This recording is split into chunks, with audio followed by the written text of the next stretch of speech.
আপনারা যারা রাস্তা আল্লাহর রাস্তায় আপনারা মত অনুরোধ জানাই এখানে তারপর উপস্থিত আপনারা أما بعد أعوذ بالله من الشيطان الرجيم بسم الله الرحمن الرحيم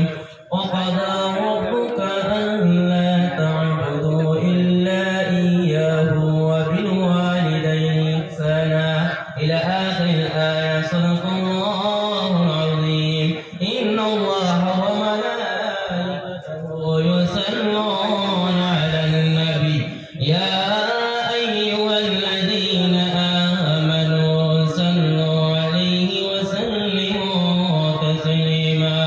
بسم الله والحمد لله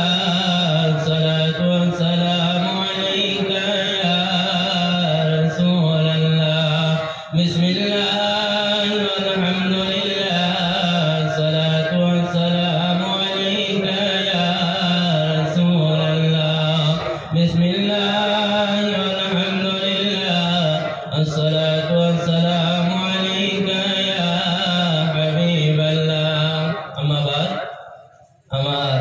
এই মাহফিলের আমার সভাপতি সাহেব দীর্ঘ উলামায়ে কিরাম হল উপস্থিত সামনে তার সামনে আমার ওয়াইসরা বেয়াদবি হয়ে যায় আমি আয়াত পড়ে লিখি যেহেতু আপনাদের সামনে দিয়ে কথা বলি আমি যাইবো এইটা এই মেথান পড়ি সাহেব কিবলা রাহমাতুল্লাহি তাআলা আলাইহি এমন বড় ওলি আপনাদের জানেন কি রকম তাই ওলি হইছেন সর্বপ্রথম ওলি ওয়া রবাদার ইয়াতানি মা এবং বাবা কোরআন শরীফে আল্লাহ পাক রব্বুল আলামিন ফরমায় তোমরা জমিনের মধ্যে আমি আল্লাহর গোলামি করো তারপরে তুমি তোমার মা এবং বাবার হুসনে সুলুক ভালো ব্যবহার করো বাইজিদ মুস্তামি রাহমাতুল্লাহি তাআলা আলাইহি বহুত বড় ওলি আসলা নামি দামি ওলি আসলা একদিন তার মারে জিজ্ঞাসা করলো বলে মা গো মা তুমি আমারে তোমার কামন লাগি একটা কাম পাসো মা কইলা মা গো মা কইলা ও বাবা তুমি আমারে এক গ্লাস দুধ আনি দাও কোন কোন কিতাব পানি আনতে আবার কোন কিতাব মধ্যে দুধ আনতে তুমি আমারে এক গ্লাস দুধ আনি দাও সেই সময় মা হুজরার মধ্যে মা ঘুমাই রইছেন ওই সময় আইলা পানি লইয়া আইলা আবার পরে পানি গ্লাস হাত লইয়া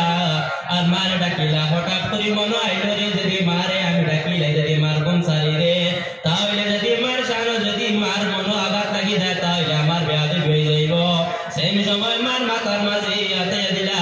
আর হাতে মারে ঘুম লাগাই আর পানি গ্লাস হাত লইয়া উবাক রইলা সারা রাত অতিক্রম করিয়া যাওয়াইলা কিছুক্ষণ পরে মার ঘুম সাল্লা সারার পরে মা কইলা বাবা তুমি গ্লাস হাত লইয়া তুমি উবাক নি আমি মাথা লম্বা করে নেওয়া আলহামদুলিল্লাহ